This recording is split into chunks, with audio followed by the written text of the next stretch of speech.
আল্লাহর হাবিব জনাবে মুহাম্মদ রাসূলুল্লাহ সাল্লাল্লাহু আলাইহি ওয়াসাল্লাম বলেন, তিন ব্যক্তির দোয়া ফেরত দেওয়া হয় না। তিন ব্যক্তির দোয়া আল্লাহর দরবারে কবুল হয়। তিন ব্যক্তির দোয়া আল্লাহ তাআলা ফেরত দেয় না। তার ভিতরে এক নম্বর হলো ওই ব্যক্তি যে রমজান মাসে রোজা রেখে ইফতারির সামনে নিয়ে আল্লাহর কাছে দোয়া করে। রমজান মাসে ইফতারিকে সামনে নিয়ে আল্লাহর কাছে দোয়া করে, ওই ব্যক্তির দোয়া আল্লাহ পাক রব্বুল আলামিন ফেরত দেয় না। অর্থাৎ ইফতারের সময় রোজাদারের দোয়া এটা আল্লাহ পাক রব্বুল আলামিন কবুল করে নেয়। দ্বিতীয় নম্বর হলো সন্তানের জন্য মাতা পিতার দোয়া আর মাতা পিতার জন্য সন্তানের দোয়া। সন্তান যখন পিতামাতার জন্য দোয়া করবে, রব্বির হামহুমা কামা রব্বায়ানি সগীরা, তো আল্লাহ তাআলা এই দোয়া করতে দেরি আছে, কবুল করতে দেরি করে না। আবার সন্তানের জন্য যখন কোনো পিতামাতা আল্লাহর দরবারে হাত উঁচু করে আল্লাহর কাছে দোয়া করে, আল্লাহ আমার সন্তানকে তুমি এটা করো, আমার সন্তানকে তুমি মাফ করো, তো আল্লাহ তাআলা ওই পিতামাতার দোয়া ফেরত দিতে লজ্জাবোধ করে, ফেরত দেয় না। আল্লাহ পাক রব্বুল আলামিন সাথে সাথে পিতামাতার দোয়া সন্তানের জন্য কবুল করে নেয়। তিন নম্বর, আল্লাহ রাসূল সাল্লাল্লাহু আলাইহি ওয়াসাল্লাম বলেন, মাজলুম যখন জালেমের বিরুদ্ধে দোয়া করে, মাজলুম যখন কোন জালেমের বিরুদ্ধে দোয়া করে, আল্লাহ পাক রব্বুল আলামিন মাজলুমের দোয়া ফেরত দেয় না। মাজলুমের দোয়া জালেমের জন্য আল্লাহ তাআলা কবুল করে নেয়, এই বদদুয়াটা আল্লাহ তাআলা কবুল করে নেয়। এই জন্য আল্লাহর হাবিব রাসূল আরবি সাল্লাল্লাহু আলাইহি ওয়াসাল্লাম কোন সাহাবীকে কোন এলাকার প্রতিনিধি যখন পাঠাইতেন, প্রতিনিধিত্ব করে পাঠাইতেন, তো সর্বপ্রথম যত নসিহাত করতেন আল্লাহ রাসূল সাল্লাল্লাহু আলাইহি ওয়াসাল্লাম ওই সাহাবীকে যত প্রকার নসিহাত করতেন, ওই নসিহাতের ভিতরে বিশেষভাবে এই নসিহাতটা করতেন, হে আবার সাহাবী শোনো, হে আল্লাহর বান্দা শোনো, সব সময়ের জন্য মাজলুমের বদদুয়া থেকে তোমরা বেঁচে থাকবে। কারণ মাজলুম যখন চোখের পানি ছেড়ে আল্লাহর দরবারে কবুল করবেন, আল্লাহ রাসূল বলেন এই জমিন থেকে আল্লাহর কাছে পৌঁছানোর জন্য মাঝখানে কোনো পর্দা থাকে না, সরাসরি আল্লাহর দরবারে মাজলুমের বদদুয়া কবুল হয়ে যায়। এই জন্য আল্লাহ রাসূল যখন কোনো সাহাবীকে কোন এলাকার প্রতিনিধি করে পাঠাইতেন, তো সাথে সাথে এই দোয়াটা করতেন, আর এই জন্য সতর্ক করতেন, মাজলুমের বদদুয়া থেকে তোমরা সব সময়ের জন্য বেঁচে থাকবে। মাজলুম যাতে তোমার জন্য বদদুয়া না করে, মাজলুমের পক্ষে থাকবে, মাজলুমের উপর জুলুম কখনো করবে না। আল্লাহ রাসূল সাল্লাল্লাহু আলাইহি সাল্লামের জামানার পরে হাজ্জাজ বিন ইউসুফ যখন মক্কার মদিনার যখন গভর্নর হলেন, রাষ্ট্রপ্রধান হলেন, তা ওই এলাকার ভিতরে কিছু আলেম ছিল, যে আলেমগুলো সত্যের পক্ষে থাকতো, যে আলেমগুলো ন্যায়ের পক্ষে থাকতো, যে আলেমগুলো সবসময় জন্য হালাল মাল ভক্ষণ করত, হারাম কি জিনিস এই সন্দেহযুক্ত জিনিসও তারা জীবনে কখনো ভক্ষণ করে নাই। ওই এলাকায় কোনো বাদশা বা প্রতিনিধি যখন আসতেন, তারা যদি কোনো প্রকার উল্টোপাল্টা করত, মাজলুমের পরে যখন জুলুম করত, গরিবের পরে যখন জুলুম করত, তো এই আলেমগুলো ওই জালেম বাদশার জন্য আল্লাহর কাছে বদদুয়া করতেন, তো আল্লাহ তাআলা সাথে সাথে কবুল করে ওই বাদশাকে, জালেম বাদশাকে আল্লাহ তাআলা ধ্বংস করে দিতেন। হাজ্জাজ বিন ইউসুফ যখন তিনি গভর্নর হলেন, তো তখন তিনি চিন্তা করলেন এই আলেম দিগকে, এই আলেমগণকে অসৎ বানাইতে হবে, এই আলেমের পেটের ভিতরে হারাম জিনিস ঢুকাইতে হবে, এই আলেমদেরকে জালেম বানাইতে হবে, তাহলে এই আলেমের বদদুয়া থেকে আমি নিজেকে হেফাজত করতে পারবো। এই নিয়ত করে তিনি একটা ভোজের আয়োজন করলেন, এবং বিশেষভাবে ওই কোন কোন কিতাবের ভিতরে 6 জন আলেমের কথা লেখছে, এই আলেম দিগকে বিশেষভাবে দাওয়াত করলেন, এবং দাওয়াত করে এই বাদশা তাদেরকে কিছু খাওয়াই দিলেন। তো যেই জিনিসটা খাওয়াইলেন ওই জিনিসটা ছিল হারাম মাল। হারাম মাল যখন তাদের পেটের ভিতর ঢুকাই দিল, তো এই হাজ্জাজ বিন ইউসুফ তখন খানা খাওয়ার পরে বললেন, আমি এই আলেমদের বদদুয়া থেকে হেফাজত। তো মানুষ জিজ্ঞাসা করলেন কিভাবে হেফাজত করে? এদের পেটের ভিতরে আমি হারাম মাল ঢুকাই দিছি, এরা এখন আল্লাহর কাছে দোয়া করলে আর এদের দোয়া, এদের বদদুয়া আল্লাহর দরবারে কবুল হবে না। অতএব আমি যদি মাজলুম জালেম হই, মাজলুমের এই মাজলুম আমার জন্য বদদুয়া করলেও তাদের দোয়া আল্লাহর দরবারে কবুল হবে না, আমি ধ্বংস আর হব না। এই জন্য মুসলমান ভাইরা, রাসূল বিশেষভাবে মাজলুমের জন্য, মাজলুমের বদদুয়া থেকে আল্লাহর কাছে বেঁচে থাকার জন্য, সবসময়ের জন্য সাহাবীদেরকে, উম্মতদেরকে হেফাজত করার জন্য দোয়া করছেন। এবং কালো বাপে নাসের হইয়া মৃত্যু কোষা ইফতারি লেগে কালো বাপের জন্য দোয়া করি। তো আল্লাহ পাক রব্বুল আলামিন এই মাজলুমের বদদুয়া থেকে আমাদের সকলকে বেঁচে থাকার তৌফিক দান করেন। মাহে রমজান মাস শেষ দশক আমাদের চলতেছে। আল্লাহর হাবিব রাসূল আরবি সাল্লাল্লাহু আলাইহি ওয়াসাল্লাম, আমরা যে মেম্বারে পরে বসে আছি, এই মেম্বারে 3টা সিঁড়ি আছে। আমরা দেখতে পাচ্ছি এই মেম্বারে 3টা সিঁড়ি আছে। অধিকাংশ মসজিদে বিশেষভাবে 3টা সিঁড়ি রাখা হয়। এই 3টা সিঁড়ি রাখার ভিতরে কিছু হিকমত নিহিত রয়েছে। আল্লাহ রাসূল সাল্লাল্লাহু আলাইহি ওয়াসাল্লাম সর্বপ্রথম যেই মেম্বারে বসে খুতবা দিয়েছিলেন, এই মেম্বারটা ওই 3টা সিঁড়ি বিশিষ্ট ছিলেন। আল্লাহর হাবিব জনাবে মুহাম্মদ রাসূলুল্লাহ সাল্লাল্লাহু আলাইহি ওয়াসাল্লাম কোন এক রমজান মাসের জুমার দিন জুমার নামাজ আদায় করার জন্য যখন মেম্বারে উপবিষ্ট হলেন খুতবা দেওয়ার জন্য, প্রথম সিঁড়িতে যখন পা রাখলেন, আল্লাহ রাসূল জোরে বললেন আমিন। মসজিদে নববীর ভিতরে যত সাহাবায়ে কেরাম ছিলেন, সমস্ত সাহাবায়ে কেরাম এই আমিনের শব্দগুলো লক্ষ্য করলেন। সমস্ত সাহাবায়ে কেরাম রাসূলের দিকে তাকিয়ে রইলেন। দ্বিতীয় সিঁড়িতে আবার যখন পা রাখলেন, আবার জোরে বললেন আমিন। মসজিদে নববীর ভিতরে যত সাহাবী ছিল, সমস্ত সাহাবায়ে কেরাম হতভম্ব হয়ে গেলেন। রাসূল তো ইতিপূর্বে এমন করে আমল করে নাই, আমরা যা শুনতে এখন। তৃতীয় সিঁড়ি, যেই সিঁড়িতে আমরা সাধারণত বসি না, উপরের একদম উপরের সিঁড়িতে যখন পা রাখলেন, আবার বললেন আমিন। জোরে, এত জোরে বললেন, সাহাবায়ে কেরাম সবাই এই আমিন শব্দটা শুনলেন। 3টা সিঁড়ির ভিতরে আমরা দ্বিতীয় সিঁড়িতে বসি। এর কারণ হলো মুহাদ্দিসিন লিখেছেন, আল্লাহর হাবিব জনাবে মুহাম্মদ রাসূলুল্লাহ সাল্লাল্লাহু আলাইহি ওয়াসাল্লাম তৃতীয় সিঁড়িতে বসতেন আর দ্বিতীয় সিঁড়িতে পা মুবারক রাখতেন। এই জন্য আমরা উম্মতেরা দ্বিতীয় সিঁড়িতে আমরা বসি, আর তৃতীয় সিঁড়িতে আমরা বসি না কখনো। আল্লাহর হাবিব জনাবে মুহাম্মদ রাসূলুল্লাহ সাল্লাল্লাহু আলাইহি ওয়াসাল্লাম খুতবা দিলেন, জুমার নামাজ আদায় করা শেষ হয়ে গেল।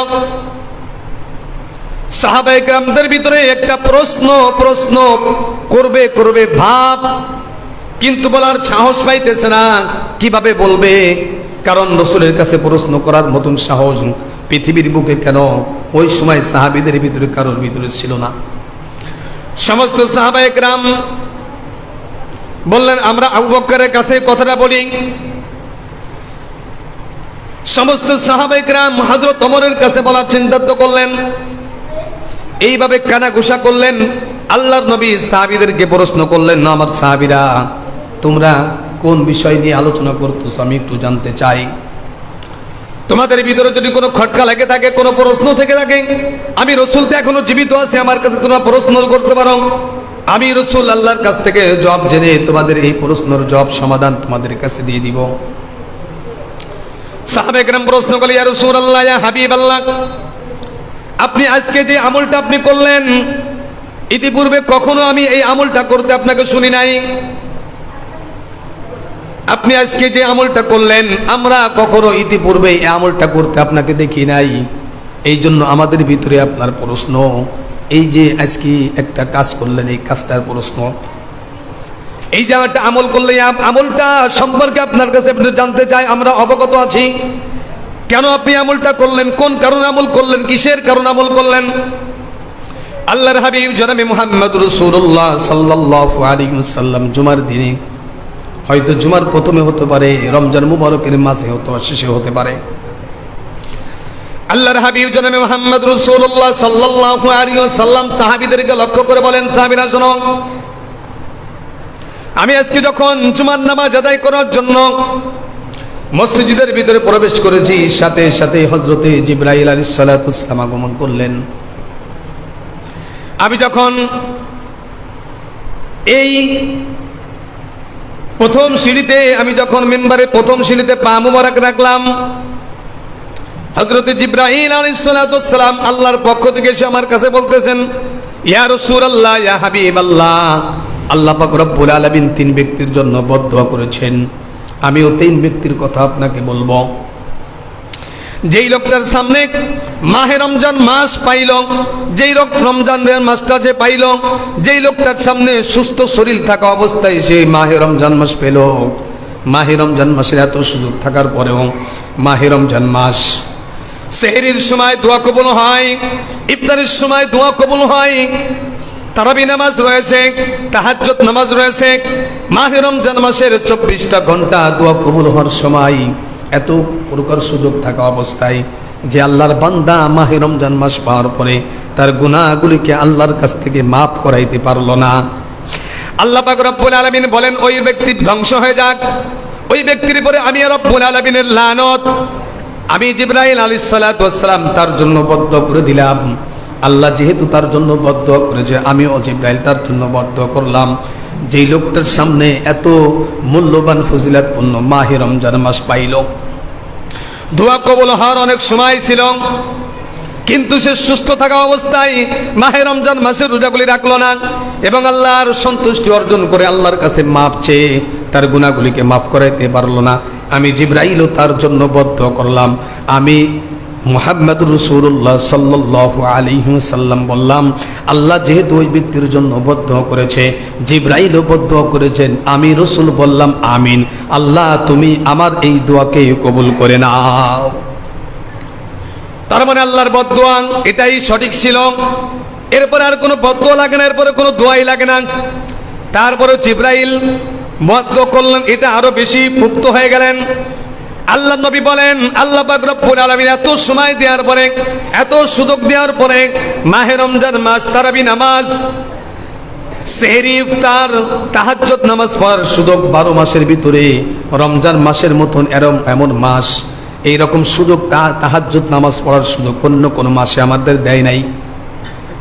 কারণ আমরা সুযোগ হয় না, শুধুমাত্র রমজান মাস সেহরি খাওয়ার জন্য আমরা উঠি, ওই সময় যদি একটু আগে উঠি 2-4 রাকাত তাহাজ্জুদ নামাজ পড়ার সুযোগ আমার আপনার হয়ে যায়। ওই সময় তাহাজ্জুদ নামাজ পড়ে যদি 2 মিনিট আল্লাহর কাছে মাফ চাই দিই, চোখের পানি ছেড়ে আল্লাহর কাছে দোয়া করে, রব্বুল আলামিন তোমার সন্তুষ্টি উদ্দেশ্য করে আজকে তাহাজ্জুদ নামাজ পড়লাম, রব্বুল আলামিন আমি শুধু তোমার সন্তুষ্টি উদ্দেশ্য করে আমি আগামীকাল রোজার জন্য সেহরি খাওয়ার জন্য উঠেছি, রব্বুল আলামিন আমাকে তুমি মাফ করে দাও। আল্লাহ পাক রব্বুল আলামিনের হাবিব বলেন, আল্লাহ তাআলা বাহানা খুঁজতে থাকে বান্দারে, যখন তুমি যেই অবস্থায় মাফ চাইবা আমি আল্লাহ পাক রব্বুল আলামিন তোমাকে মাফ করে দিব। অন্য হাদিসের ভিতরে আল্লাহ রাসূল বলেন, ইফতারির সামনে নিয়ে কোন রোজাদার ব্যক্তি যখন দোয়া করবে, আল্লাহ পাক রব্বুল আলামিন বলেন, আল্লাহর হাবিব বলেন, ওই ব্যক্তির দোয়া আল্লাহ তাআলা কবুল করে নেবেন। এত সুযোগ থাকা অবস্থায় রমজান মাস পাওয়ার পরেও ওই ব্যক্তি তার গুনাহগুলিকে মাফ করাইতে পারলো না। আমি রাসূল বললাম, আল্লাহ যেহেতু তার জন্য বদদোয়া করেছে, ফেরেশতা জিবরাইলও বদদোয়া করেছেন, আমিও তার জন্য বদদোয়া করে দিলাম। এত সুযোগ থাকার পরেও যেই ব্যক্তি তার গুনাহগুলি মাফ করাইতে পারলো না, আমি রাসূল বললাম আমিন, আল্লাহ তুমি কবুল করে নাও।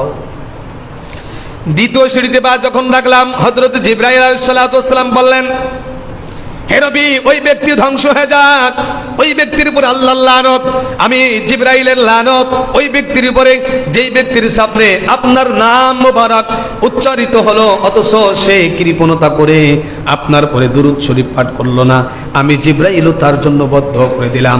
আল্লাহ পাক রব্বুল আলামিন তার ধ্বংস কামনা করতেছে। আল্লাহ রাসূল বলেন আমিন।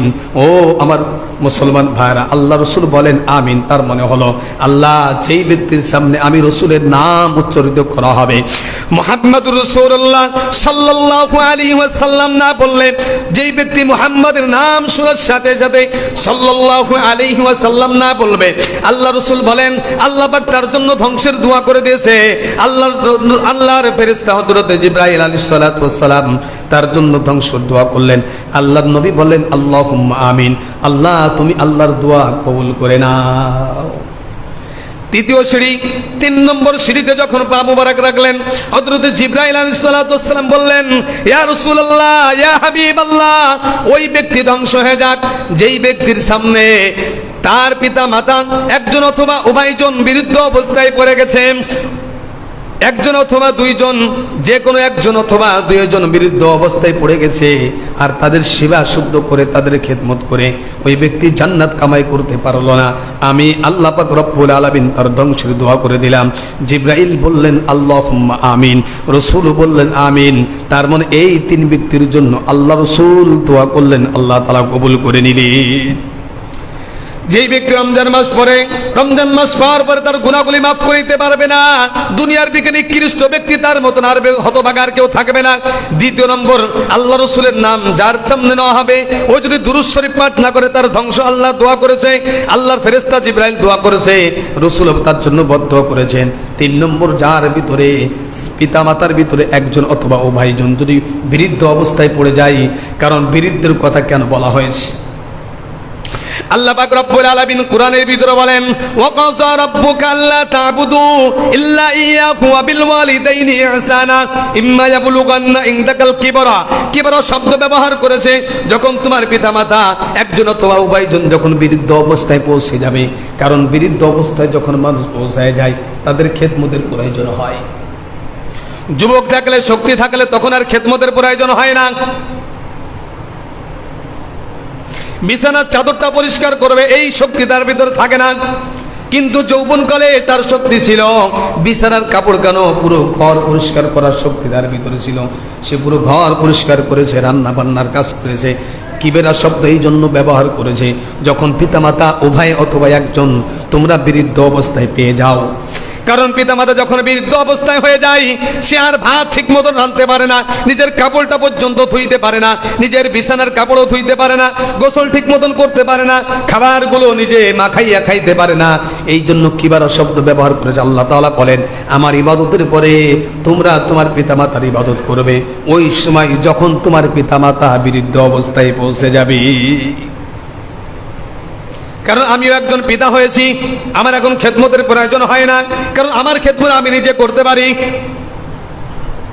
কিন্তু যার বয়স হয়ে গেছে 70, 80, 85, এই লোকটা বেঁচে আছে, কিন্তু যখন বেঁচে আছে ওই লোকটা এমন অবস্থায় বেঁচে আছে নিজের কাজ নিজে করতে পারে না, নিজের খাবারটা মাখাইতে পারে না, নিজের কাপড় চোপড় পরিষ্কার পরিচ্ছন্ন করতে পারে না, বাথরুমে যাইবে নিজে যাইতে পারে না, হাজত আইসে পুরা করার জন্য নিজের শক্তি নাই। এই জন্য আল্লাহ তাআলা কিবারা শব্দ ব্যবহার করেছে। তোমার পিতা অথবা মা এবং বাবা বিরুদ্ধ অবস্থায় পৌঁছে যাবে, একজন অথবা দুইজন যদি বেঁচে থাকে, দুইজন যদি বিরুদ্ধ অবস্থায় বেঁচে থাকে, তাদের খেদমত করে জান্নাত কামাই না করতে পারে, আল্লাহ তাআলা তার জন্য বদদোয়া করেছেন, রাসূল তার জন্য বদদোয়া করেছেন, জিবরাইল আলাইহিস সালাতু ওয়াস সালাম তার জন্য বদদোয়া করেছেন। 3 ব্যক্তির বদদোয়া তার পিছনে রয়েছে। যেই ব্যক্তি পিতা মাতাকে বিরুদ্ধ অবস্থায় পাওয়ার পরেও বৃদ্ধাশ্রমে রেখে আসে, ওই সন্তানের জন্য পিতা মাতাকে আল্লাহ পাক রব্বুল আলামিন ধ্বংসের দোয়া করে দিয়েছে। ও 60,000, 70,000, 1 লাখ টাকা বেতন পাইবে, কিন্তু তার কামাইয়ের ভিতরে কোনো বরকত থাকবে না, কারণ তার জন্য আল্লাহ স্বয়ং বদদোয়া করেছে, ধ্বংসের জন্য দোয়া করেছে, রাসূল তার জন্য বদদোয়া করেছে, জিবরাইল আলাইহিস সালাতু ওয়াস সালাম বদদোয়া করেছে। আর যেই সন্তান পিতামাতার অবাধ্য হবে না, পিতামাতার হুকুম মানবে, তার বেতন যদি 10,000 টাকা হয়, আল্লাহ তাআলা ওই কামাইয়ের ভিতরে আল্লাহ তাআলা বরকত দান করবে, তার হাজতগুলো সব পুরো হয়ে যাবে। অধিকাংশ ধনী ব্যক্তিদের দেখা যায় পিতামাতার খেদমত করার না করার কারণে 1,00,000 টাকা বেতন পায়, তারপরেও তার মাসের খোরাকি ঠিক মতন হয় না, আবার দিনাও হয়ে যায়। আবার বলে হুজুর আমার মনটা ভালো না, কারণ কি রমজান মাস আসছে, রমজান মাস যখন শেষ প্রান্তে চলে আসছে, ছেলে মেয়ে বড় বড় বায়না করেছে, অমুক মার্কেটে যে বায়না করেছে, অমুক মার্কেটে যাবে, তাকে 10,000 টাকা 20,000 টাকা 50,000 টাকা না দিলে নাকি তার মার্কেট হয় না। একজন গরিব মানুষ 500 টাকায় খুশি, আর একজন বড় লোকের সন্তান 50,000 টাকায়ও খুশি না। এই জন্য মুসলমান ভাইরা টাকার ভিতরে কোনো সুখ নাই, একমাত্র আল্লাহর ইবাদতের ভিতরে সুখ রয়েছে। কোন ব্যক্তি যদি তার পিতামাতার সম্মান করে, পিতামাতার খেদমত করে, বৃদ্ধ অবস্থায় পিতামাতার খেদমত করে জান্নাত কামাই করতে পারে, আল্লাহ তাআলা তার কামাই যদি কমও থাকে, আল্লাহ তাআলা তার কামাইয়ের ভিতরে বরকত দান করে দিবেন। 3 ব্যক্তির জন্য আল্লাহ রাসূল বদদুয়া করেছেন। সেই মাহে রমজান মাস চলতেছে, কত হতভাগা দুনিয়ার ভিতরে আছে, শরীর সুস্থ, রোজা রমজান মাসে রোজাগুলি রাখে না। জিজ্ঞাসা করলে আমার অনেক সমস্যা, গ্যাস্ট্রিকের সমস্যা, আপনি তো আপনার গ্যাস্ট্রিকের সমস্যা, আরেকজনের জিজ্ঞাসা করেন তারও গ্যাস্ট্রিকের সমস্যা ছিল, সে বলে হুজুর রোজা রাখার কারণে আমার গ্যাস্ট্রিকের সমস্ত সমস্যা দূর হয়ে গেছে। আর একজন বলে তুমি রোজাটা কেন রাখো না? আমার অনেক কাজ আছে, আমার কাজ করা লাগে। আর এক ব্যক্তি কাজ করে, তুমি কি রোজা রাখছো? হ্যাঁ আমি কাজও করি, রোজা রাখি। তুমি কাজ করার ভিতরে রোজা রাখো, তোমার কি কষ্ট হয় না? কয় আল্লাহ পাক রব্বুল আলামিন আমার কাজের ভিতরে বরকত দেয়। ওই ব্যক্তি যদি কাজ করে রোজা রাখতে পারে, তুমিও কাজ করে কেন রোজা রাখতে পারবে না? আল্লাহর কাছে কোনো অজুহাত চলবে না। আল্লাহর কাছে যত অজুহাত আমাদের ভিতরে আছে, এর থেকে অজুহাতের উপালটা জব আল্লাহর কাছে রয়েছে। আপনি যদি বলেন আমার মাটির কাজ করা লাগে, আরেকজন তোমার পাশে আরেকজন মাটির কাজ করে, সেও মাটির কাজ করে, তুমিও মাটির কাজ করো, সে মাটির কাজ করে যদি রোজা রাখতে পারে, তুমি কেন পারবে না? একজন রিক্সা চালক আরেকজন রিক্সা চালক, একজন রিক্সা চালায়, সে যদি রোজা রাখতে পারে, তুমিও রিক্সা চালক, তুমি কেন রোজা রাখতে পারবে না? অতএব কোনো বাহানা চলবে না আল্লাহর কাছে। আল্লাহ তাআলা বলেন সুস্থ শরীর থাকা অবস্থায় যেই লোকটা রমজান মাস পার করে, এই রমজান মাসে রোজাগুলি রাখলো না, পৃথিবীর বুকে হতভাগা নিকৃষ্ট নাপাক মানুষ তার থেকে দ্বিতীয় আরেকজন ব্যক্তি নাই। আজকে রমজান মাসে 23টা রোজা চলে যাচ্ছে, আজকে রমজান মাসে 23টা রোজা চলে যাচ্ছে। অনেক হতভাগা আছে এখনো পর্যন্ত একটা রোজা রাখার সাহস করে নাই। হুজুর রোজা রাখতে পারি না, কষ্ট হয়ে যায়, পানির পিপাসা লাগে। আমি যে রোজা রাখছি আমার কি পানির পিপাসা লাগে না? যারা রোজা রাখছে, যারা রোজা রাখবে সবার পানির পিপাসা লাগবে। তবে যারা আল্লাহর জন্য এই রোজা রাখবে, আল্লাহ তাআলা তাকে আল্লাহ পাক রব্বুল আলামিনের ইবাদত করার জন্য শক্তি, তাকে সাহস আল্লাহ তাআলা দান করবেন। তুমিও চেষ্টা করো, কেন চেষ্টা করো না? তুমি আগের থেকেই মাজা ভেঙে বসে থাকো, রমজান মাস আইছে হুজুর কাজ করা লাগে, কষ্টের কাজ করি, রোজা রাখতে পারবো না। নালায়েক নাদান, তুমি আল্লাহর রিজিক ভক্ষণ করো, আবার আল্লাহর রোজা রাখতেছো না। তোমার মতো নাপাক নিকৃষ্ট মানুষ পৃথিবীর বুকে দ্বিতীয় একজন নাই। এটা আমার কথা না, এটা রাসূলের কথা। তোমার দুনিয়ায় বেঁচে থাকা না বেঁচে থাকা সমান, তুমি আল্লাহর রিজিক ভক্ষণ করতেছো, বরং আরো গুনাহ কাজ করতেছো।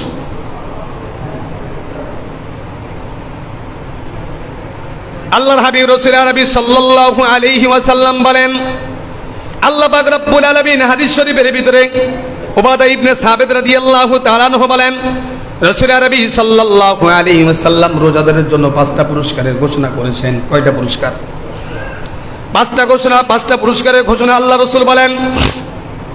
1 নম্বর ঘোষণা হলো, মানুষের পেট যখন খালি থাকে, পেটের ভিতরে গ্যাস জমে, গ্যাসের কারণে মানুষের মুখ থেকে ওই একটা দুর্গন্ধ বের হয়, যেটা গ্যাস্ট্রিক পেট খালি থাকার কারণে হয়। দাঁতের দুর্গন্ধ না, পেট খালি থাকার কারণে একটা দুর্গন্ধ হয়। আল্লাহ নবী বলেন, আল্লাহ পাক রব্বুল আলামিন ওই দুর্গন্ধটাকে আল্লাহর কাছে এত প্রিয়, মিশকে আম্বারের থেকে অধিক প্রিয় আল্লাহর কাছে। রোজাদারের মুখের দুর্গন্ধ আল্লাহর কাছে মিশকে আম্বারের থেকেও বেশি প্রিয়। 1 নম্বর পুরস্কার। 2 নম্বর পুরস্কার, আল্লাহ রাসূল বলেন, আল্লাহ পাক রব্বুল আলামিন 18,000 মাখলুকাত সৃষ্টি করেছেন, জিন এবং ইনসান একমাত্র আল্লাহর ইবাদতের জন্য সৃষ্টি করেছেন। আর সমস্ত মাখলুকাতকে আল্লাহ পাক রব্বুল আলামিন মানব এবং দানবের জন্য সৃষ্টি করেছেন। আল্লাহ রাসূল বলেন, নদীর ভিতরে যে মাছগুলো আছে, গর্তের ভিতরে পিপিলিকাগুলো আছে, যেখানে যেই প্রাণীগুলো বসবাস করে, রোজাদারের জন্য সকাল থেকে নিয়ে ইফতারি পর্যন্ত আল্লাহর কাছে দোয়া করে রব্বুল আলামিন, ওই ব্যক্তি রোজা রাখছে, আল্লাহ তার জীবনের গুনাহগুলিকে মাফ করে দাও। সুবহানাল্লাহ। দ্বিতীয় নম্বর পুরস্কার হলো রোজাদারের জন্য আল্লাহ রাসূল বলেন, সমস্ত মাখলুকাত তার মাগফিরাতের কামনা করতে থাকে আল্লাহর কাছে। তিন নম্বর পুরস্কার আল্লাহ রাসূল সাল্লাল্লাহু আলাইহি ওয়াসাল্লাম বলেন, তিন নম্বর পুরস্কার হলো আল্লাহ পাক রব্বুল আলামিনের হাবিব রাসূল আরবি সাল্লাল্লাহু আলাইহি ওয়াসাল্লাম বলেন, আল্লাহ পাক রব্বুল আলামিন ফেরেশতাদেরকে দিয়ে জান্নাতকে প্রতিদিন সুসজ্জিত করতে থাকে একমাত্র রোজাদারদের জন্য। অন্য হাদিসের ভিতরে আল্লাহ নবী বলেন, জান্নাতের একটা গেটের নাম রায়ান নামক একটা গেটের নাম আছে। রায়ান হলো সুগ্রাণ, ঘ্রাণযুক্ত একটা জিনিস। ওই গেটটা হলো ওই সুগ্রাণযুক্ত একটা গেট। আল্লাহ রাসূল বলেন, একমাত্র রোজাদার ব্যক্তিরা ওই গেট দিয়ে জান্নাতে প্রবেশ করবে। ওই রোজাদার ব্যক্তি দ্বিতীয় কোনো শ্রেণীর মানুষেরা ওই দরজা দিয়ে জান্নাতের ভিতরে প্রবেশ করতে পারবে না। অন্য দরজা দিয়ে না প্রবেশ করে রোজাদারকে এই দরজা দিয়ে প্রবেশ করবে কেন? আপনি বাড়ির থেকে একটা আতর মাখিয়ে আসছেন হাতে, শরীরে কোথাও লাগান নাই, শুধু হাতে লাগাইছেন অথবা জামায় লাগাইছেন। আপনি মসজিদে আসার সাথে সাথে আপনার ওই আতরের ঘ্রাণ কিন্তু আশেপাশের লোকেরা পাইব। আল্লাহ রাসূল বলেন, যেই লোকটাকে ওই রায়ান নামক দরজা দিয়ে জান্নাতে প্রবেশ করা হবে, ওই লোকটা যতদিন পর্যন্ত জান্নাতের ভিতরে থাকবে তার শরীর দ্বারা অন্যরকম একটা ঘ্রাণ বের হবে।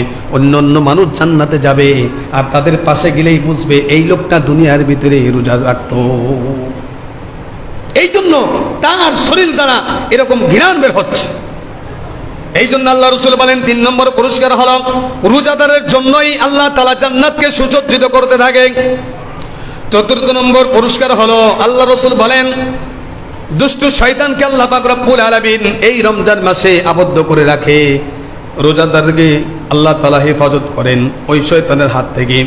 পঞ্চম নম্বর পুরস্কার হলো আল্লাহ নবী বলেন, রমজানের শেষ রাত্রে আল্লাহ তাআলা ঘোষণা করেন একজন ফেরেশতার মাধ্যমে, ও ফেরেশতা তোমরা ঘোষণা করো পৃথিবীর বুকে যত মানুষ রোজা রাখছে, মাহে রমজান মাসে রোজাগুলো পুরো করছে, আমি আল্লাহ তাআলা তাদের জন্য একটা ঘোষণা দিলাম, আমি আল্লাহ পাক রব্বুল আলামিন তাদের পশে খুশি হয়ে গেলাম এবং তাদের জিন্দেগির সমস্ত গুনাহগুলিকে আমি মাফ করে দিলাম। এই পাঁচটা পুরস্কার শুধুমাত্র রোজাদারের জন্য, অন্য কোনো মানুষের জন্য এই পাঁচটা পুরস্কার নাই। এই জন্য রোজা অনেক দামি একটা জিনিস।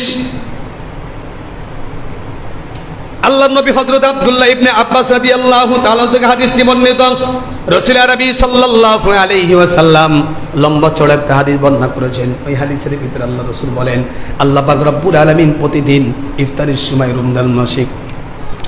রমজানের প্রতিদিন ইফতারের সময় এমন 10 লক্ষ জাহান্নামীকে আল্লাহ তাআলা মুক্ত করে দেয়। যেই জাহান্নামীদেরকে, যেই ব্যক্তির উপরে জাহান্নাম ওয়াজিব হয়ে গেছে, এমন 10 লক্ষ মানুষদেরকে আল্লাহ পাক রব্বুল আলামিন রমজানের প্রতি ইফতারের সময় 30 দিন ইফতারি 30 বার হয়। রমজানের প্রতিদিন ইফতারের সময় এমন 10 লক্ষ মানুষদেরকে জাহান্নাম থেকে মুক্ত করে দেয়। যেই সমস্ত মানুষের উপরে জাহান্নাম ওয়াজিব হয়ে গেছে, এমন ব্যক্তিদেরকে আল্লাহ পাক রব্বুল আলামিন জাহান্নাম থেকে মুক্ত করিয়া আল্লাহ তাআলা জান্নাতের ফয়সালা করে দেয়। এইভাবে 1 থেকে নিয়ে 30 দিন পর্যন্ত 30 রাত্রে আল্লাহ তাআলা এরকম 3 কোটি মানুষদেরকে আল্লাহ পাক রব্বুল আলামিন পুরো রমজান মাসে আল্লাহ তাআলা তাদেরকে মুক্ত করে দেয়। এটা শুধুমাত্র এই রমজানের জন্য। এই রমজানের জন্য আল্লাহ রাসূল বলেন, নেকামল একটা করবা কমপক্ষে 70টা পাইবা। একবার সুবহানাল্লাহ বললে কমপক্ষে 700 বার সুবহানাল্লাহ বলা সওয়াব আল্লাহ পাক রব্বুল আলামিন তোমার আমলনামায় দিবে। আর যদি ওই সুবহানাল্লাহ বলার দিন এবং রাতটা যদি লাইলাতুল কদর হয়ে যায়, আল্লাহ রাসূল বলেন হাজার হাজার লক্ষ লক্ষ কোটি কোটি বার বলার সওয়াব আল্লাহ তাআলা তোমার আমলনামায় দান করে দিবি।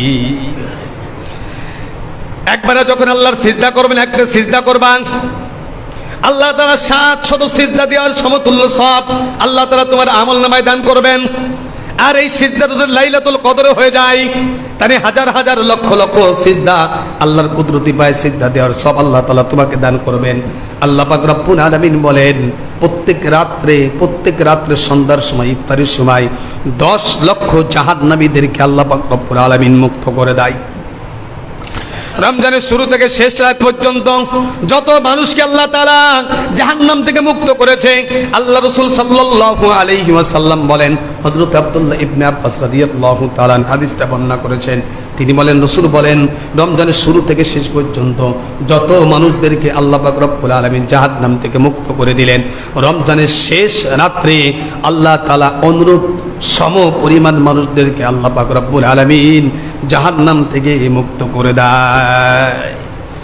প্রতিদিন যদি 10 লক্ষ হয়, 30 দিনে হয় 3 কোটি, 3 কোটি ডবল হবে 6 কোটি, 6 কোটি এক রমজানে 6 কোটি জাহান্নামীদেরকে আল্লাহ তাআলা মুক্ত করে দেয়।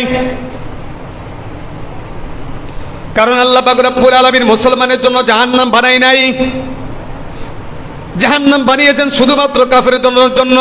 আল্লাহ তাআলা বলেন কোরআনের ভিতরে, সূরাতুল হজরের ভিতরে আল্লাহ পাক রব্বুল আলামিন বলেন, রুবামা ইয়াওয়াদ্দুল্লাযীনা কাফারু লাউ কানু মুসলিমুন। কিয়ামতের ময়দানে কাফেররা আফসোস করে বলবে, আমরা যদি মুসলমান হতাম তাহলে আজকে জাহান্নাম থেকে মুক্তি পাইতাম। কিন্তু আমাদের জন্য আফসোস, আমরা ঈমানদার না, আমরা কাফের, আমরা বেঈমান, আমরা অমুসলমান। এই জন্য আমাদের জন্য জান্নাত না, আমাদের জন্য জাহান্নাম। মুসলমান ভাইরা আমার, এই কথার উপরে ভিত্তি করে যদি আমরা চলি, আমরা তো মুসলমান, আমি একজন মুসলমান, রোজা না রাখলে কি হবে, নামাজ না পড়লে কি হবে, আমি একজন মুসলমান, আমার জন্য তো জান্নাত বাজেট করা হয়েছে। কিন্তু আল্লাহ রাসূল সাল্লাল্লাহু আলাইহি ওয়াসাল্লাম বলেন, এই দুনিয়ার আগুন থেকে 70 গুণ পাওয়ারফুল হলো জাহান্নামের আগুন।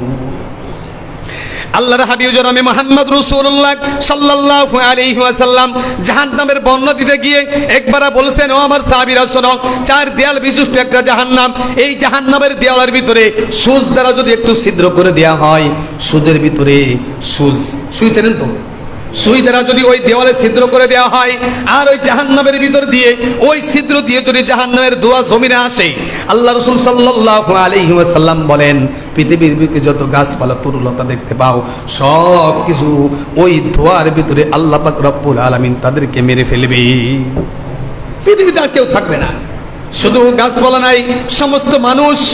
অনেক সময় দেখেন ধোঁয়ার কারণে মানুষের দম আটকে যায়।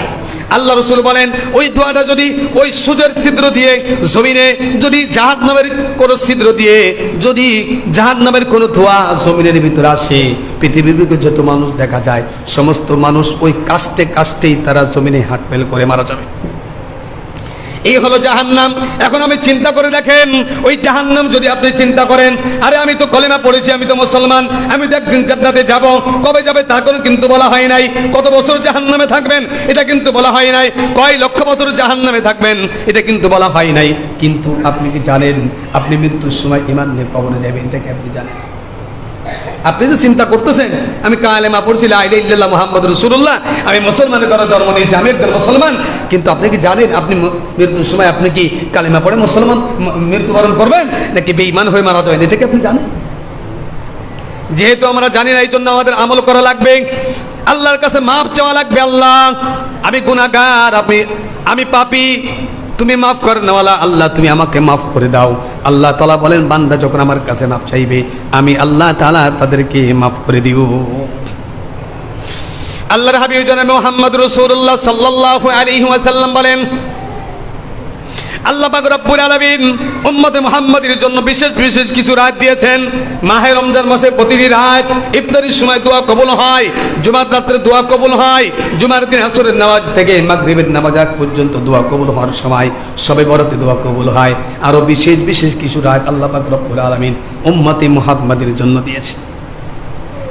হে উম্মতে মুহাম্মাদে, আমি তোমাদের জন্য জাহান্নাম বানিয়ে নাই। উম্মতে মুহাম্মাদদেরকে যখন জাহান্নামের কিনারায় নিয়ে যাবে, জাহান্নামের দারোগা মালিক ফেরেশতা তাদের চেহারার দিকে তাকাইয়া দেখবে, উম্মতে মুহাম্মাদের নূর তাদের চমকাইছে, তাদের কপালের ভিতর নূর চমকাইতেছে। তখন এই জাহান্নামের ফেরেশতা এই উম্মতদের প্রশ্ন করবে, উম্মতেরা তোমরা কোন নবীর উম্মত? তোমাদেরকে তো চিনা যায়, তোমাদেরকে চেনা চেনা লাগে, তোমরা কোন নবীর উম্মাহ? এদিক দিয়ে ধাউ ধাউ করে আগুন জ্বলতেছে। ওই আগুন দেখে উম্মতে মুহাম্মাদি তার নবীর কথা ভুলে যাবে। কোন নবীর উম্মত এটাও তারা জানতে পারবে না, তাদের দেহে থেকে, তাদের জেহেন থেকে ভুলে যাবে। তখন তারা বলবে আমাদের নবীর কথা কিন্তু মনে নাই, কিন্তু আমাদের নবীর কাছে একটা কিতাব নাযিল হয়েছিল, যে কিতাবটার নাম হলো আল কোরআন। তখন ওই জাহান্নামের ফেরেশতা বলবে তাহলে তোমরা তো উম্মতে মুহাম্মাদি, কি ব্যাপার তোমরা তো জাহান্নামী লোক না, তোমাদের জন্য তো জাহান্নাম বানানো হয় নাই, কেন তোমরা জাহান্নামে আসছো? কোরআনের ভিতরে আল্লাহ পাক রব্বুল আলামিন বলেন, তখন আল্লাহ পাক রব্বুল আলামিন ফেরেশতা বলবেন তোমাদের কাছে কি নবী যাই নাই, তোমাদের কাছে কি কোরআনের বাণী যাই নাই? তখন বলবেন ক্বালু বালা, অবশ্যই আমাদের কাছে নবী আসছে, নবীর বাণী আমাদের কাছে আসছে, আল্লাহর বাণী আমাদের কাছে আসছে, কিন্তু আমরা ওটাকে কর্ণপাত করি না, কানের ভিতর ঢুকাই নাই, এক কানে গেছে অন্য কানে ঢুকায়ে বের করে দিয়েছি। মসজিদে ইমাম সাহেব অনেক বলেছে জাহান্নামের কথা, জান্নাতের কথা বলছে, নামাজ না পড়লে কি হবে, নামাজ না পড়লে কত গুনাহ হবে এ কথা বলেছে, সুদ খাইলে কি হবে, ঘুষ খাইলে কি হবে, জিনা করলে কি হবে, সব কিছু আমরা শুনেছি, কিন্তু এক কান দিয়ে শুনাইছি, মসজিদ থেকে বের হওয়ার সাথে সাথে ওটা বের করে দিচ্ছি। এই জন্য আজকে আমরা জাহান্নামের ভিতরে আসছি, জাহান্নামের আযাব ভোগ করতেছি। তখন কিতাবের ভিতরে আসছে উম্মতে মুহাম্মাদীদেরকে দুইটা জিনিস, মহিলাদেরকে চুলের গুছি ধরবে, আর পুরুষদেরকে দাড়ি ধরে টেনে জাহান্নামের ভিতরে নিক্ষেপ করবে। তো বলা হয়েছে অন্য কোন উম্মতের জন্য এই শাস্তি না, শুধুমাত্র উম্মতে মুহাম্মাদীর জন্য, কারণ উম্মতে মুহাম্মাদী সমস্ত উম্মতের ভিতরে দামি উম্মত। এই উম্মতকে লাইলাতুল কদর দেওয়া হয়েছে, এই উম্মতকে সবে কদর দেওয়া হয়েছে, এই উম্মতকে সবে বরাত দেওয়া হয়েছে, এই উম্মতকে মাহে রমজান মাস দেওয়া হয়েছে, এই উম্মতকে ঈদুল ফিতর, ঈদুল আজহা দেওয়া হয়েছে, অন্য কোন উম্মতকে দেওয়া হয় নাই। এই জন্য উম্মতে মুহাম্মাদী অনেক দামি। যে যত শক্তিশালী, আপনি যদি যেই মহিলা যত শক্তিশালী হোক না কেন, তার যদি আপনি চুলের গুটি আপনি ধরতে পারেন, দেখবেন তার শক্তি অর্ধেক কমে যাবে। যেই পুরুষ যতই শক্তিশালী হোক না কেন, মাথার চুল আর দাড়ি যদি আপনি ধরতে পারেন একবার, ওই পুরুষের শক্তি অর্ধেক কমে যাবে। এই জন্য রাসূল বলেন তাদেরকে বেইজ্জতি করে টানতে টানতে জাহান্নামে নিক্ষেপ করা হবে। যখন জাহান্নামে নিক্ষেপ করা হবে, আল্লাহ রাসূল বলেন যার ভিতরে ওমাইয়া আমাল মিসকালা যাররাতিন খায়রান ইয়ারা, এই দেহের ভিতরে যদি যাত্রা পরিমাণ ঈমান থাকে, কবরে যা শাস্তি দেওয়া হয়ে গেছে, যখন জাহান্নামের ভিতরে নিক্ষেপ করা হবে, উম্মতে মুহাম্মাদীকে জাহান্নাম দেখে জাহান্নামের আগুন দৌড় দিয়ে অন্যদিকে চলে যাবে। তখন ফেরেশতারা বলবে এই জাহান্নামের আগুন কি ব্যাপারে, এদেরকে ধরস না কেন, এদেরকে পোড়া, এদেরকে জাহান্নামে দেওয়া হয়েছে। তখন ওই আগুনে ডাক দিয়ে বলবেন হে দারোগা মালিক ফেরেশতা শোনো, যেই উম্মতে মুহাম্মাদীর জবানের ভিতরে দেহের ভিতরে লা ইলাহা ইল্লাল্লাহ তাওহীদের কালেমা রয়েছে, যেই জবান দ্বারা আল্লাহর কালেমা পড়ছে, জিকির করছে, সুবহানাল্লাহ আলহামদুলিল্লাহ পড়েছে, ওই উম্মতদেরকে সব পুড়াইতে পারবো, কিন্তু দুইটা জিনিস পড়বে না। জাহান্নামের আগুন যখন তাকে গ্রাস করে ফেলবে, পুরো শরীরটা, তার দেহটা পুড়ে ছারখার হয়ে যাবে, তবে দুইটা জিনিস উম্মতে মুহাম্মাদীর পড়বে না, একটা হলো জবান আর একটা হলো দিল। যেই দিলকে আল্লাহকে বিশ্বাস করেছে, যেই জবান দ্বারা একবার আল্লাহু আকবার বলেছে, একবার সুবহানাল্লাহ বলেছে, আল্লাহু আকবার বলেছে, লা ইলাহা ইল্লাল্লাহ বলেছে, তখন জাহান্নামী আগুনের কাছে প্রশ্ন করা হবে কি ব্যাপার। তখন বলবে জাহান্নামের আগুন বলবে যেই জবান দিয়ে তাওহীদ বলেছে, যেই দিলের ভিতরে তাওহীদ তারা আবদ্ধ করে রেখেছে, আমরা এই দুইটা জিনিস পড়াইতে পারবো না। তখন আল্লাহ পাক রব্বুল আলামিন এই দুইটা জিনিস থেকে উম্মতে মুহাম্মাদীকে ক্ষমা করে জাহান্নাম থেকে মুক্ত করে জান্নাতের বাসিন্দা বানিয়ে দিবি। এই জন্য মাহে রমজান মাস দেওয়া হয়েছে, এই জন্য লাইলাতুল কদর দেওয়া হয়েছে, এই জন্য সবে কদর দেওয়া হয়েছে, এই জন্য সবে বরাত দেওয়া হয়েছে, এই জন্য জুমার রাত দেওয়া হয়েছে, এই জন্য ঈদুল ফিতর, ঈদুল আজহার রাত দেওয়া হয়েছে, যাতে করে উম্মতে মুহাম্মাদী একজন জাহান্নামে না যায়। তারপরেও যেন আমরা এই পৃথিবীতে আল্লাহর নাফরমানি করে যাব, আল্লাহর অবাধ্য হয়ে চলব, তাদের জন্য তার জাহান্নাম ছাড়া কোনো উপায় নাই। আমার জন্য কিন্তু জেলখানা বানানো হয় নাই, আপনার জন্য জেলখানা বানানো হয় নাই, পৃথিবীর কোনো মানুষের নাম নিয়ে জেলখানা বানানো হয় নাই। তবে বলা হয়েছে যেই ব্যক্তি বাংলাদেশের আইন লঙ্ঘন করবে তাকে কিন্তু এই জেলখানার ভিতরে আবদ্ধ করা হবে, আর যে ব্যক্তি এই বাংলাদেশের আইন অনুযায়ী চলবে তাকে কিন্তু জেলখানায় নেওয়া হবে না।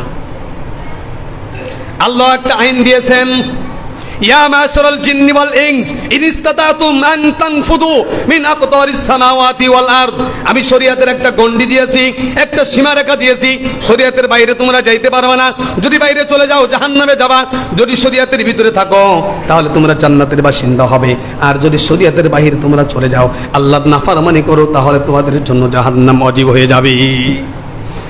এই জন্য মুসলমান ভাইরা আমার, মাহে রমজান মাস শেষ প্রান্তে চলে আসছে। হয়তো আগামী জুমা আমরা রমজান মাস পাইতেও পারি, নাও পাইতে পারি। যদি আল্লাহ তাআলা 30টা রোজা দেয় তাহলে আগামী জুমা আমরা রমজান মাস পাবো, রমজান মাসের ভিতরে আগামী জুমা পাবো, না হলে এই জুমাই রমজান মাস শেষ। এই জন্য এখনো সময় আছে। শাওয়াল মাসের চাঁদ যখন উদিত হয়ে যাবে, আপনি যতই সিজদা করেন না কেন, এক সিজদায় একটা সিজদার সব পাইবেন, আর 700 গুণ সবার বিরুদ্ধে করা হবে না। আপনি যতই মাপ চাইবেন আর মাফ করা হবে না। আপনি যতই গুনার জন্য আল্লাহর কাছে হেফাজত চাইবেন আর কিন্তু হেফাজত করা হবে না। শাওয়াল মাস চাঁদ উদিত হওয়ার সাথে সাথে এই রমজান মাসের যত অফারগুলো আছে সমস্ত অফারের দরজাগুলো বন্ধ হয়ে যাবে। এই জন্য এখনো সময় আছে, এখনো সময় আছে। আমরা আল্লাহর দিকে ফিরে আসি, রমজান মাসকে কদর করি, রমজান মাসের রোজাগুলি রেখে আল্লাহর কাছে মাপ চাই। আল্লাহ, বিগত 23টা রোজা চলে গেছে, আমি রাখতে পারি নাই। আল্লাহ, আপনার নাফরমানি করে ফেলেছি, আমি 5 ওয়াক্ত নামাজ পড়তে পারি নাই। আমার বয়স 30 বছর হয়ে গেছে, 40 বছর হয়ে গেছে, 60 বছর হয়ে গেছে। আল্লাহ, আমি পিছনের গুনাহগুলি তোমার গুনার জন্য তোমার কাছে মাপ চাই। আল্লাহ তাআলা বলেন, ফায়ুবাদদিলুল্লাহু সাইয়্যাতিহিম হাসানা। আল্লাহর বান্দা যখন আল্লাহর কাছে তওবা করবে, আল্লাহ পাক রব্বুল আলামিন তার তওবা কবুল করে নিবি। শুধু তওবা কবুল করবেন তা নয়, সূরাতুল ফুরকানের ভিতরে আল্লাহ তাআলা বলেন প্রত্যেকটা গুনার বদলাতে এক একটা নেকি দান করবেন। সুবহানাল্লাহ। এইরকম রহমান, এইরকম দয়ালু পৃথিবীর বুকে আর কেউ নাই। কাজ না করলেও যে পয়সা দেয়, টাকা দেয়, এমন ব্যক্তি দুনিয়ার ভিতরে আছে কেউ? হ্যাঁ ভাই, একটা মাস আমি কাজ করতে পারি নাই, ভাই আমি অসুস্থ ছিলাম, ভাই আমার এই মাসের বেতনটা একটু দিয়ে দেন, দিব? হ্যাঁ, আপনি পায়ে জড়া ধরলেও দিব, কাইন্দে যদি নদী ভাষায় ফেলেন তাও দিব। কিন্তু আল্লাহ তাআলা বলেন, ও দুনিয়ার মুসলমানেরা শোনো, মানুষেরা শোনো, মানুষের কাছে সামান্য থেকে সামান্য তোমার প্রয়োজন যদি চাও, কিন্তু তার স্বার্থ অনুযায়ী ছাড়া সে কিছু করবে না, তার কাজ করণের জন্য তোমাকে বেতন দিব না। কিন্তু আমি আল্লাহ তাআলা এমন রহমান, এমন রহিম, তুমি এই যে 23টা রোজা তুমি রাখতে পারো নাই, রাখো নাই, ইচ্ছাকৃতভাবে তুমি রাখো নাই। এখন যদি তুমি রোজা রাখা শুরু করে দাও আর আমি আল্লাহ তাআলার কাছে মাফ চাও, পিছনের সমস্ত গুনাহগুলিকে আমি আল্লাহ তাআলা মাফ করে দিব, বোনাস সহ বোনাসও দিব। প্রত্যেকটা গুনার বদলাতে এক একটা নেকি আল্লাহ তাআলা দান করে দিবে। এটা কোরআনের কথা। মাসের বেতনও দিব, আবার সাথে বোনাসও। আল্লাহু আকবার। হযরত আব্দুল্লাহ ইবনে আব্বাস রাদিয়াল্লাহু তাআলা বলেন, আল্লাহ পাক রব্বুল আলামিনের হাবিব জনাবে মুহাম্মদ রাসূলুল্লাহ সাল্লাল্লাহু আলাইহি ওয়াসাল্লাম বলেন, মাহে রমজান মাসের প্রতিদিন ইফতারের সময় 10 লক্ষ মানুষদেরকে আল্লাহ তাআলা ক্ষমা করে দেয়, এবং আল্লাহ তাআলা প্রত্যেকটা রোজাদারকে ক্ষমার ঘোষণা করে দেয়। তবে 4 ব্যক্তিকে আল্লাহ পাক রব্বুল আলামিন মাফ করে না। কয় ব্যক্তি? 4 ব্যক্তিকে আল্লাহ তাআলা মাফ করে না। কয় ব্যক্তি? জোরে বলেন। 4 ব্যক্তিকে আল্লাহ তাআলা মাফ করে না। তাও একটা অপশন রয়েছে, একটা অপশন কিন্তু আছে, সেই অপশনটা পরে বলবো। আগে 4 ব্যক্তির নাম বলি। 4 ব্যক্তিকে আল্লাহ তাআলা মাফ করবে না এই রমজান মাসেও, এই রমজান মাসে ক্ষমার মাসেও 4 ব্যক্তিকে আল্লাহ তাআলা মাফ করবে না। তার ভিতরে 1 নম্বর, যেই ব্যক্তি মদ পান করে। 2 নম্বরে আল্লাহ তাআলা বলেন, যেই ব্যক্তি মাতা পিতার অবাধ্য সন্তান, ওই সন্তানকে আল্লাহ তাআলা মাফ করবে না। 3 নম্বর, আত্মীয়তার সম্পর্ক ছিন্নকারী ব্যক্তিকে আল্লাহ তাআলা মাফ করবে না। 4 নম্বর, অন্যের পরে বিদ্বেষ পোষণকারী। 4 ব্যক্তিকে আল্লাহ তাআলা মাফ করবে না। কিন্তু আল্লাহ তাআলা, আল্লাহর হাবিব অন্য আয়াতের ভিতরে অন্য জায়গা আল্লাহ পাক রব্বুল আলামিন তার নিজের ভাষায় তিনি বলেছেন, এই 4 ব্যক্তিও যদি আল্লাহর কাছে তওবা করে, কি করে? এই 4 ব্যক্তি যদি আল্লাহর কাছে তওবা করে, আমি এতদিন মদ পান করেছি, আল্লাহ আজ থেকে আর মদ পান করবো না, আজ থেকে তোমার কাছে তওবা করলাম, জীবনে আর কখনো মদ পান করবো না, আল্লাহ তাআলা কোনো পিছনে গুনাহ মাফ। 2 নম্বর, ওই সন্তান যদি বলে, আল্লাহ আমি তো পিতামাতার অবাধ্য হয়েছিলাম, আজ থেকে পিতামাতার কথা শুনবো, আমি পিতামাতার সেবা করব, আজ থেকে আর নাফরমানি করবো না, আল্লাহ তোমার কাছে মাফ চাই, আল্লাহ তাআলা বলে তোর জিন্দেগির গুনাহ মাফ। 4 নম্বর, আত্মীয়তা সম্পর্ক ছিন্নকারী। ওই ব্যক্তি যদি আল্লাহর তাআলার কাছে বলে, আল্লাহ আর জীবনে কখনো আত্মীয়তা ছিন্ন করবো না, আল্লাহ তাআলা বলে তুইও মাফ। আর একজন ব্যক্তি যে অন্যের পরে হিংসা পোষণ করে, বিদ্বেষ পোষণকারী, ও যদি বলে আল্লাহর কাছে তওবা ইস্তেগফার করে বলে, আল্লাহ আর জীবনে কখনো মানুষের দোষ চর্চা করব না, মানুষের দোষ গুণ নিয়ে আমি আলোচনা করব না, মানুষের পরে আমি শত্রুতা পোষণ করব না, মানুষকে নিয়ে আমি আর কোনো খারাপ মন্তব্য করব না, আজ থেকে তোমার কাছে তওবা করি, আল্লাহ তুমি আমাকে মাফ করে দাও। আল্লাহ তাআলা একটা অপশন রেখেছেন, যদি কোনো ব্যক্তি পাপী গুনাহগার জাহান্নামী ও যদি তওবা করে আল্লাহর থেকে ফিরে আসে, আল্লাহ তাআলা বলেন আমি আল্লাহ পাক রব্বুল আলামিন তাকে মাফ করে দিই। قل يا عبادي الذين آمنوا قل يا عبادي الذين اسرفوا على أنفسهم لا تقنطوا من رحمة الله إن الله يغفر الذنوب جميعا إنه هو الغفور الرحيم। চার ব্যক্তিকে মাফ করবে না। এক ব্যক্তি মদ পানকারী, দ্বিতীয় নম্বর পিতামাতার অবাধ্য সন্তান, চতুর্থ নম্বর আত্মীয়তা সম্পর্ক ছিন্নকারী, চতুর্থ নম্বর হলো যে অন্যের পরে দোষ চর্চা করে, বিদ্বেষ পোষণকারী। এই চার ব্যক্তিকে ছাড়া সব মানুষকে আল্লাহ তাআলা রমজান মাসের শেষ রাত্রে মাফ করে দিবে। তবে এই চার ব্যক্তিও যদি আল্লাহ তাআলার কাছে তওবা করে ইস্তেগফার করে মাফ চায়, এই ব্যক্তিকে মাফ করে দিবে। আল্লাহ কত বড় দয়ালু ভাই, আমরা বুঝতে পারতেছি আল্লাহ কত বড় দয়ালু। এই জন্য মাহে রমজান মাস শেষ জুমা হতে পারে, আল্লাহ তাআলা আমাদের সকলকে মাফ করে দিক, সকলে বলি আমিন। আল্লাহ পাক রব্বুল